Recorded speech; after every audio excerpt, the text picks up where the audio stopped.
Hello there, ladies and gentlemen, and welcome once again to another episode of The Cider Drinker. Well, a lot of you asked for it, and I try not to let my viewers down, so by fairly popular demand, I am doing another canned cider today, and as I said, it's probably one of the most requested ciders that I've had on my channel.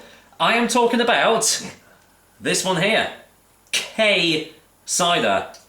Probably the shortest name for a cider as well, so a lot of people have asked me to do it, and so I'm going to do it. So without any further ado, let's get the lowdown on K Cider. K Cider is available in these 500ml cans. Not sure if you can get them in other sizes, but I know you can't get them in bottles, at least in my area anyway. The alcohol percentage is 8.4% ABV, so a real heavy hitter here. It doesn't say what the taste is going to be like on the can, and the price is extremely varied. I can't really give an average price for this because it's just so different everywhere that you look. So I'm sure you can get it for under £1 somewhere, so if you can, let me know. Now, as you probably already heard, this bad boy here is 8.4% ABV.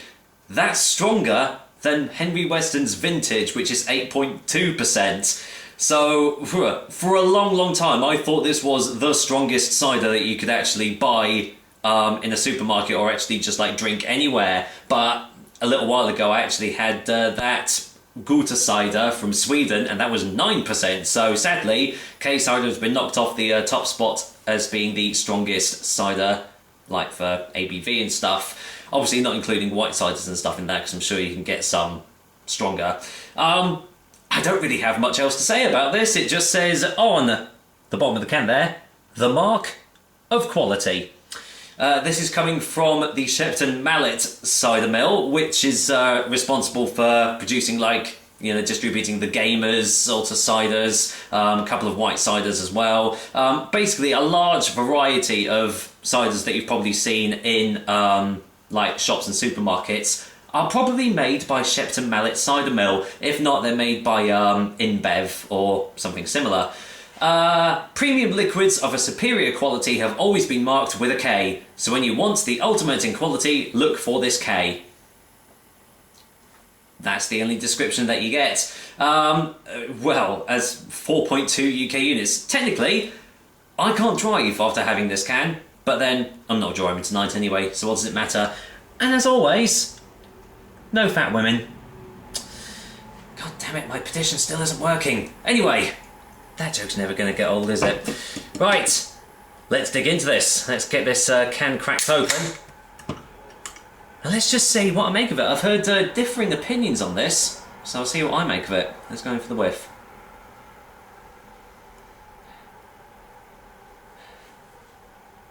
Okay, not getting much on the nose. Slight hint of the sulfites. Smells quite sweet, actually. I was expecting to be like overwhelmed by massive alcohol hits, but it actually smells quite subtle, you know, quite subdued and everything. Whether it's because I've got this quite cold or not, I don't know, but it says to serve chilled, so that's what I've done. Right, let's get this poured into the glass. And I'll be very, very surprised if there's actually sulfites. I've said sulfites again, sediment. That's twice I've got them mixed up now. Learn your terminology, cider drinker, what are you doing?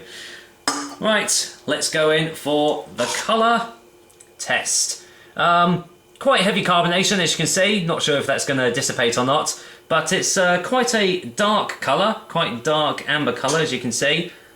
There you go, I have the light shining just a little bit off, you can see it a little bit better. Yeah, but looks pretty standard, really, and well, a lot of carbonation. Look at that, dancing all the way up there. But there we go, yeah, looks quite bog standard in colour. Any more smells on the glass?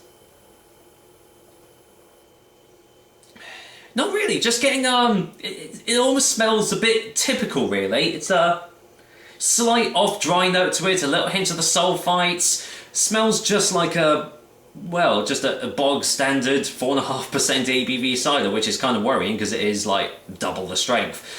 So here we go. Time for me to try this bad boy out. Cheers, guys. thanks for the recommendation, and here's to K Cider.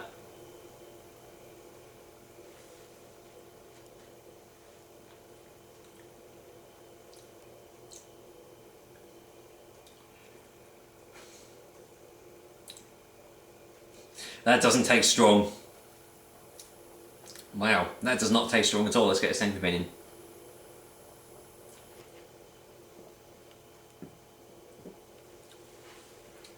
Oh boy. Wow. Okay. There is a slight hit of alcohol as it's going down your throat. You can sort of taste the strength behind it, but only after it's gone down your throat. There is a slight off dry taste to it as well. It's actually made my mouth feel pretty dry, actually. Really nice, dry, fresh mouthfeel. No instant hint of like gumming up where they've like added sugars and stuff. I mean, I'm probably almost certain they have because I could smell them on the can. But they're not that prevalent as with other mainstream ciders that you can get on the shelf. Let's get another one.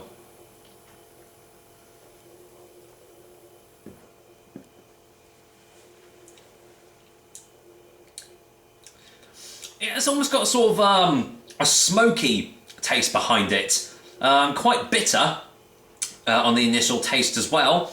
And underlying all that, there is a little bit of sweetness behind it, which stops it from getting a bit too bitter, a bit too dry, which I'd imagine they wanted to do because otherwise, you know, most people wouldn't drink this anyway, because I'm pretty sure it's not catering to someone, you know, like myself that like has real ciders and everything most of the time. But if I'm being honest, it's actually not that bad.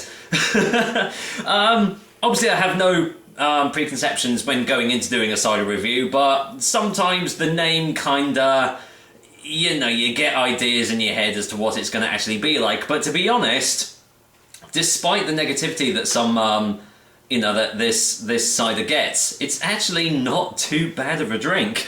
But it doesn't taste of 8.4% at all. It just tastes like a session cider. So I can see how people can get absolutely wasted on this drink, because it is quite easy to down. Well, maybe not down. I'm sure some of you guys have probably downed this in the past. But this is actually my first foray into it, and it's actually alright. So let's get a final taste before the final verdict.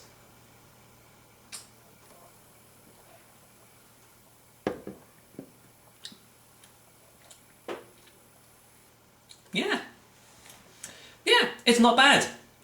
It's not bad at all. I can't really think of what else to say to it. I mean, I'll be honest, I paid £1.49 for this can, which some people might say is a little bit on the pricey side, because I'm sure if you go into any corner shop you can probably get this for £1, if not cheaper. But I can see why some of these guys, like, they go in, because a lot of shops have stopped selling super strong beers now, and like super strong white ciders and stuff. But the fact that you can still like get this in stores, I can see why those guys kind of go for it, because it doesn't taste of 8.4%, but you feel absolutely wankered after having a 4-pack anyway. But underneath all that, and underneath all the taboos and well, not taboos, but all the negativity, as I've said, it is actually quite a nice little drink. And well, I would say if you want a session cider, go for this, but it's not really a session cider, is it? Anyway, for a final verdict, and well, I didn't really think I'd be giving this, but K Cider is going to get a 7 out of 10. I know, surprising, right? But it is actually alright for what it is, compared to other mass-marketed ciders that you can get of the sort of calibre like this. It has some pretty okay tastes behind it. I probably wouldn't get it again, but if you are intrigued as to what this tastes like, then it has got a little bit more flavour behind it. So if you have been like considering getting it, then yeah, what the hell, give it a go. Just don't expect to remember anything after having that 4-pack of them. So there we go, another episode of The Cider Drinker for you guys. Hope you liked it, and I hope I've done you proud with you know, all the people that have requested this cider. I hope you've got what you wanted. So until next time, I will be back with another delicious and tasty cider soon. But I am going to go and, well, take my time drinking this K cider off. Thank God I've actually got a day off work tomorrow. That's all I can say. Take care, guys. Until next time.